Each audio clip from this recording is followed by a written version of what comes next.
ഏവർക്കും നമസ്കാരം. ഇന്ന് വൃശ്ചികം 1. ഇന്ന് കേരളത്തിന്റെ നിരവധി ഭാഗങ്ങളിലായുള്ള നിരവധി മഹാവിഷ്ണു ക്ഷേത്രങ്ങളിൽ അവതാര ചാർത്ത് ആരംഭിച്ചു കഴിഞ്ഞു.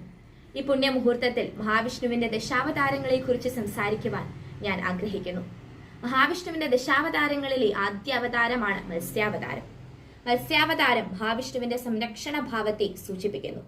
പ്രളയത്തിന് മുൻപ് ഭഗവാൻ മഹാവിഷ്ണു ആദിമനുഷ്യനായ മനുവിനെ കാണുകയും മനുവിന് പ്രളയത്തെക്കുറിച്ചുള്ള മുന്നറിയിപ്പ് നൽകുകയും ഒരു കപ്പൽ സൃഷ്ടിക്കണമെന്ന് നിർദ്ദേശിക്കുകയും ചെയ്യുന്നു.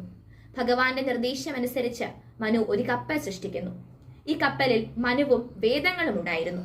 പ്രളയ സമയത്ത് മഹാവിഷ്ണു മത്സ്യാവതാരം സ്വീകരിച്ച് ഈ കപ്പലിനെ പ്രളയത്തിലൂടെ നയിക്കുന്നു. ഇങ്ങനെ ഈ കപ്പലിനെ സംരക്ഷിക്കുന്നു. മനുവിനെയും വേദങ്ങളെയും സംരക്ഷിക്കുന്നു. ഇങ്ങനെ വേദങ്ങളെ സംരക്ഷിച്ച അവതാരമൂർത്തിയാണ് മത്സ്യാവതാരം. ഭഗവാൻ മഹാവിഷ്ണു നാം ഓരോരുത്തരെയും അനുഗ്രഹിക്കട്ടെ എന്ന് പ്രാർത്ഥിച്ചുകൊള്ളുന്നു. നമസ്തേ.